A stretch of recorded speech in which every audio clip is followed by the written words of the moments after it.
Estamos de volta com Conexão Unifeso, o programa que leva a nossa instituição até você. Agora vamos conversar com a professora do curso de graduação em Ciências Contábeis, a Thelma Freitas, que vai contar um pouco para a gente a respeito do MEI, um microempreendedor individual. Professora Thelma, seja muito bem-vinda novamente ao Conexão Unifeso. Eu queria que a gente, antes de entrar mais detalhadamente, queria que você fizesse uma explanação mais geral sobre no que consiste essa adesão ao microempreendedor individual. Pois então, Michele, é um prazer estar aqui novamente com você. A questão do microempreendedor individual foi uma forma que o governo encontrou para trazer para a formalidade os pequenos trabalhadores, um pequeno comércio, um prestador de serviço, um artesão. Então, pessoas que exerciam a atividade, às vezes como autônomo, sem ter uma regularização, e com o microempreendedor, ele fica formal, tem um CNPJ, tem como abrir uma conta em banco, vender com cartão de crédito, de débito. Então, facilitou a vida do pequeno, na verdade. Qualquer pessoa pode se tornar um microempreendedor individual? A pessoa só não pode fazer parte de alguma sociedade. Se ele fizer parte de uma empresa como sócio, aí ele não pode ser um microempreendedor. Fora isso, ele pode ser um empregado de carteira assinada, pode estar na informalidade, pode ser autônomo, recolher como microempreendedor individual, não tem problema nenhum. Então ele pode trabalhar normalmente numa empresa com a carteira assinada e também ter um MEI? Pode. Ele pode exercer a atividade dele num outro horário, fora do trabalho dele, sem problema. Agora, a pessoa, para ser microempreendedor individual, ela precisa necessariamente ter uma sala alugada, uma loja, um escritório? Como que é essa questão do endereço do MEI? E eu queria saber também se a pessoa pode ter empregados. Então, com relação ao endereço, só precisa ter um endereço de uma sede. Se for um tipo de atividade, por exemplo, um bar, uma lanchonete, um comércio de roupas, calçados, N atividades que tenha que ter contato com o público direto, ela pode alugar uma loja ou ter uma loja da própria pessoa sem problema. Ou então ela pode fazer no próprio endereço da casa dela. Às vezes é um prestador de serviço, um instrutor, alguém que trabalha na construção civil. Na construção civil, que vai atender lá onde tem a obra, né? Pode ter o endereço na sua própria residência. Nós só precisamos levar em consideração a questão das prefeituras. Falando da Prefeitura de Teresópolis, a gente faz uma consulta prévia com relação ao endereço. Tomar cuidado se a pessoa morar em condomínio, tem que ter uma autorização do condomínio para colocar a sede, mesmo que seja de um microempreendedor individual no condomínio. Tendo autorização do condomínio, a autorização da Prefeitura pode ser em casa ou em estabelecimento comercial, não tem problema nenhum. Mas pode ter empregados? O microempreendedor individual ele tem a possibilidade de ter um auxiliar. E esse auxiliar tem que ganhar o salário mínimo ou o piso mínimo da categoria. Porque você sabe que nós temos várias categorias que têm um sindicato próprio, que tem um piso mínimo maior que o salário mínimo nacional. Então, se for, por exemplo, um motorista, tem um piso diferente do mínimo nacional.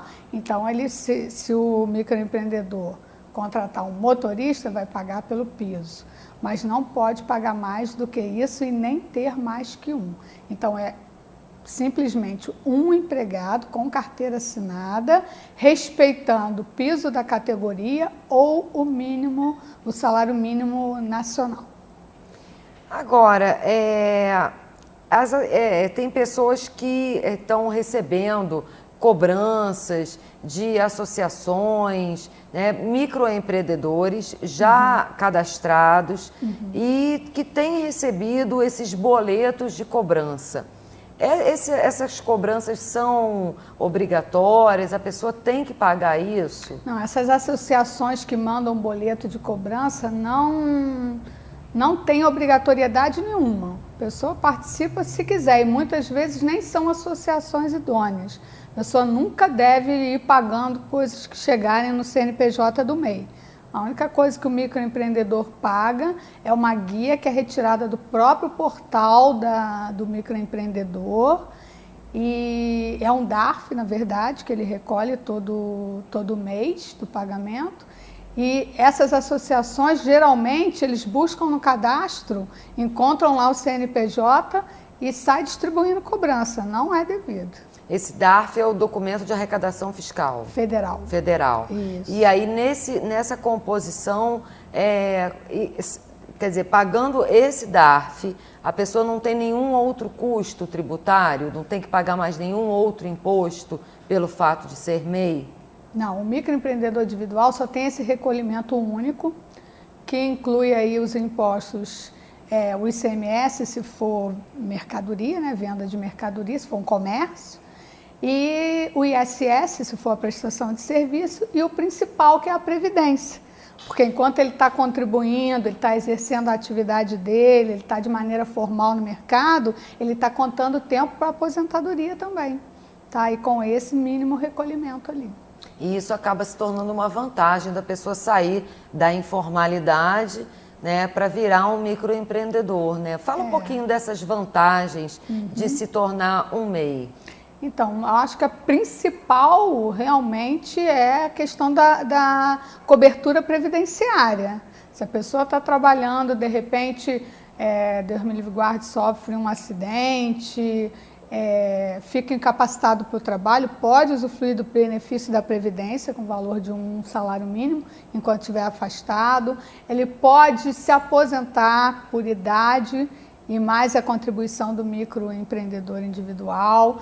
Então, a principal vantagem, a meu ver, é justamente essa cobertura previdenciária, né? Que é bem mais barato do que um autônomo, é mais barato do que o recolhimento como empregado. Então, é o recolhimento mais econômico que tem e dá o mesmo tempo de cobertura de previdência social.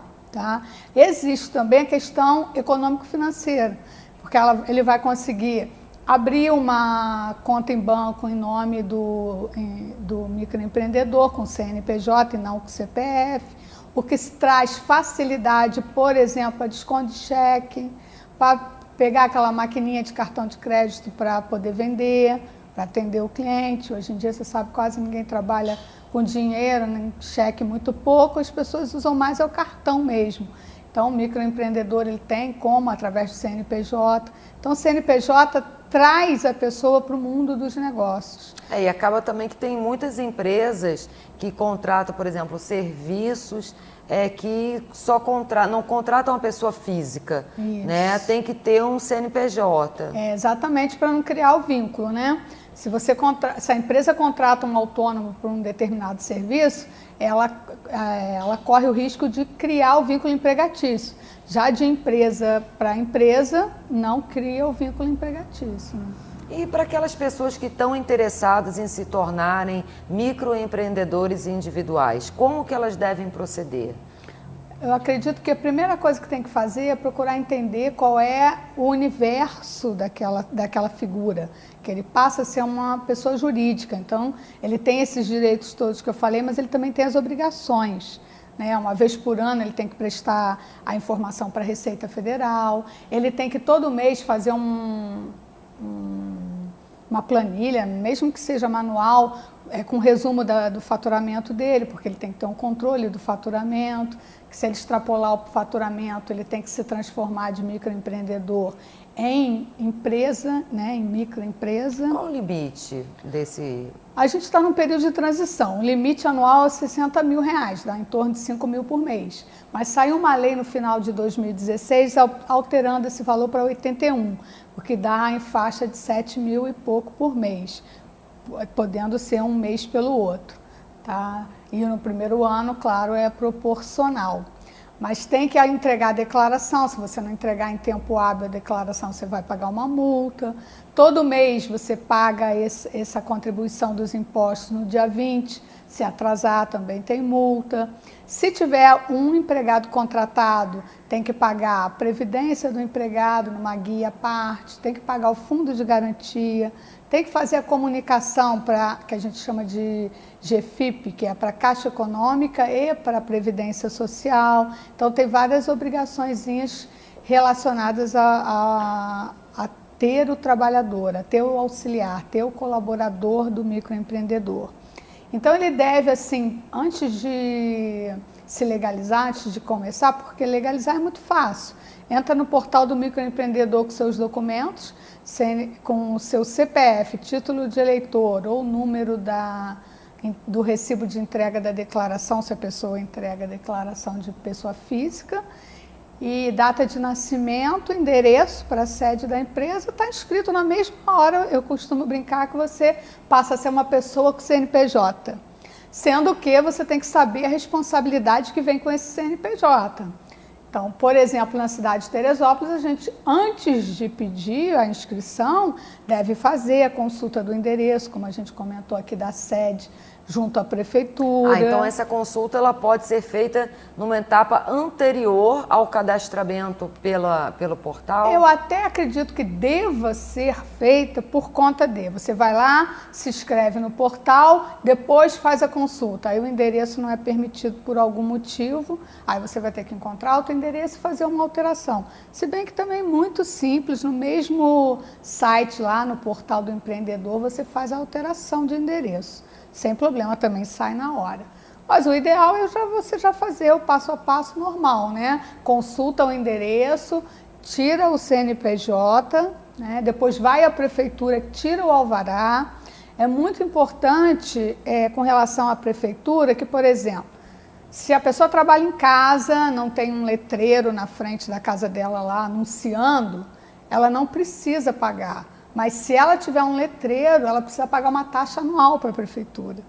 Então as pessoas, se não se orientarem, nós já tivemos casos aqui, não sei se tem cerca de um ano, que a prefeitura botou a cobrança em cartório. As pessoas chegavam em casa, era uma cobrança mais de R$1.000 de taxas da prefeitura que o microempreendedor nem sabia que existia. Simplesmente porque ele botou uma plaquinha lá, vende-se pão caseiro, por exemplo. Não, aí no caso a placa de letreiro, de anúncio, né, o nome da empresa. Entendi. Essa placa, a prefeitura tem uma taxa que ela cobra uma vez por ano.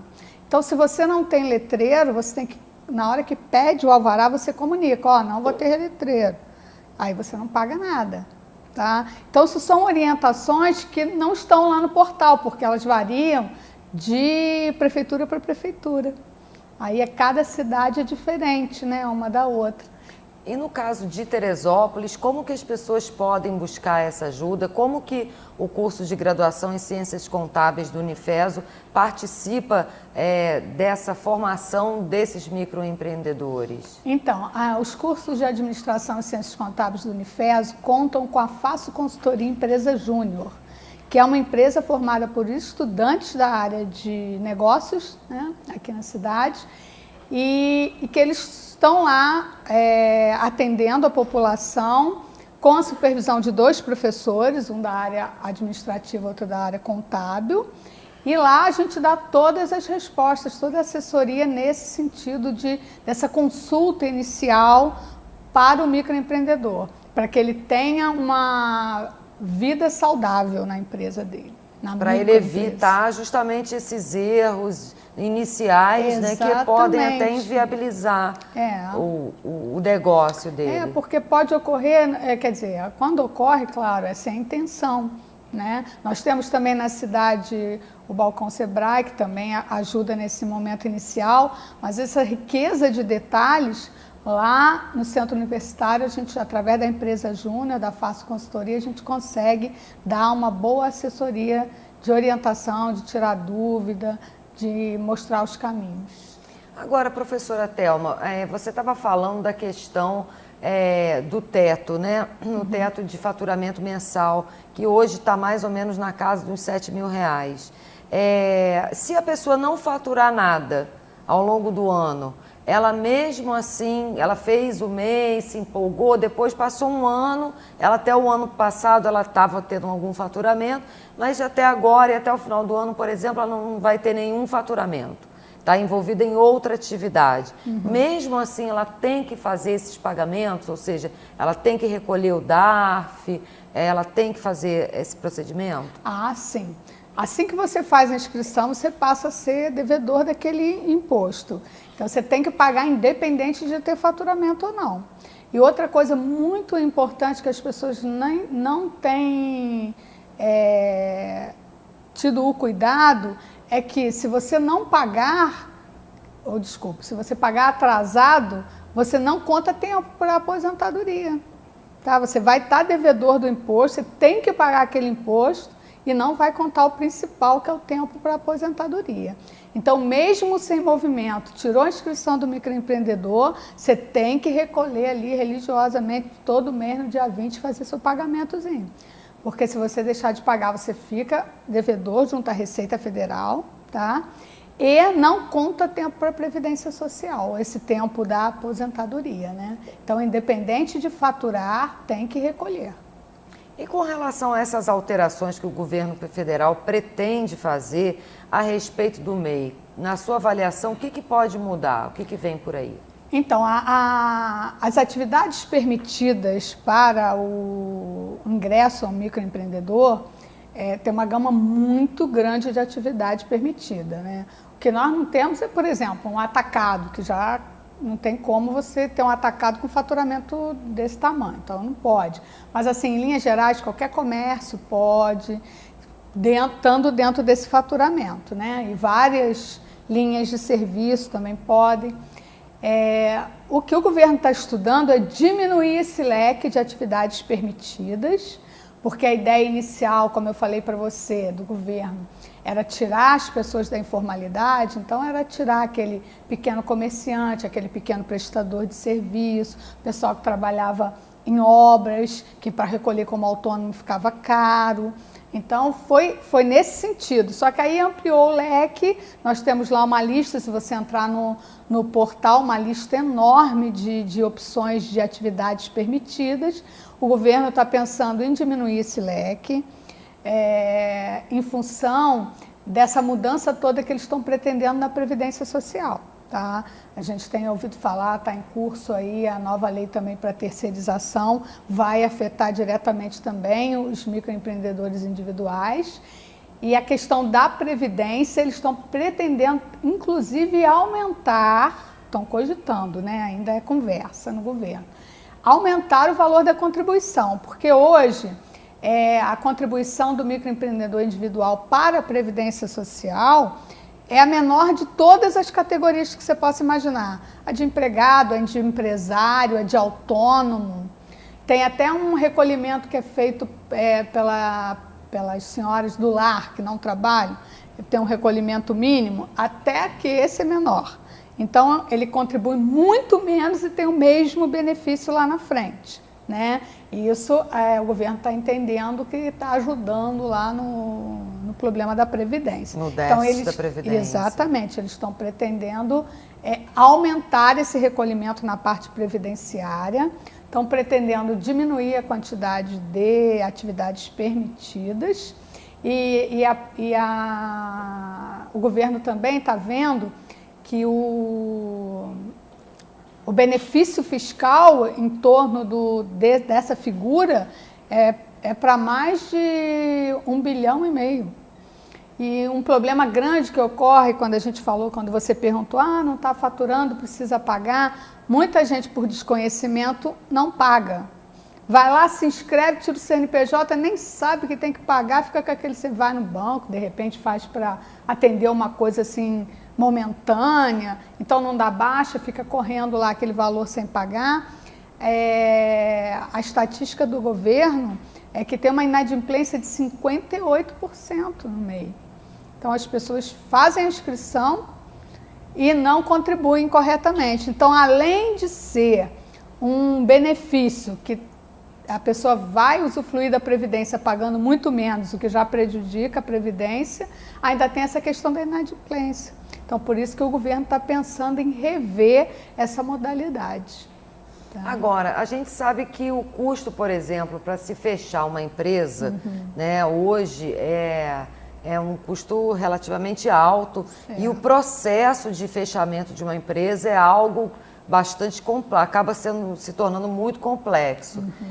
No caso do MEI, a pessoa deu entrada como microempreendedor, trabalhou durante um tempo e aí de repente ela quer fechar o MEI. É possível isso? Sim, é da mesma forma que você abriu, você fecha na mesma hora. Só precisa, aí volta a dizer, você precisa ter uma assessoria. Por quê? Você vai entrar no portal, pedir a baixa, está encerrado naquela data, mas tem as obrigações acessórias, o imposto de renda foi feito, todos eles, está com pagamento em dia, a baixa estanca que dali para frente você não deve mais. Mas o dali para trás, tem que acertar sua vida para trás, porque você hoje pode não ter problema, mas amanhã você pode vir a ter um problema porque teu nome está lá com uma dívida relacionada a um microempreendedor individual. Tá? Então a baixa não tem custo. Você entra no portal, vai na janelinha lá da baixa, põe a data e pede a baixa. Só que você tem que estar com tudo regularizado para trás, ou então com calma depois regularizar, mas não deve deixar nada em aberto com relação ao microempreendedor, que pode vir a te dar problema futuro. Professora, eu sei que você já falou da Fácil Consultoria, mas como a gente está chegando no final desse nosso bloco, nosso programa, infelizmente, eu queria só que você reiterasse os dias, os horários de funcionamento, como que a pessoa pode entrar em contato com a empresa Fácil Consultoria do Unifeso. Então, a Fácil Consultoria, como eu disse, é uma empresa dos estudantes. Funciona no espaço cedido pelo Centro Universitário, lá no campus sede, no Alto. E os atendimentos estão ocorrendo às terças, quartas e sextas-feiras, a partir das 16 horas. E você pode ligar lá para o campus sede, pedir para falar com a Fácil Consultoria, que nós temos um ramal, que no caso é o ramal 7059, ou pode falar com a coordenação dos cursos de Administração e Ciências Contábeis, que nos passam o recado diretamente. E ali os microempreendedores, os futuros microempreendedores ou já microempreendedores podem tirar todas as suas dúvidas. Exatamente, pode procurar para a gente lá que a gente ajuda no que for possível. Professora Thelma, muito obrigada mais uma vez pela sua participação no nosso programa. Eu que agradeço. E vamos ficando por aqui. Todo o conteúdo do Conexão Unifeso você também pode acessar no nosso canal no YouTube. Muito obrigada pela sua participação e até a semana que vem.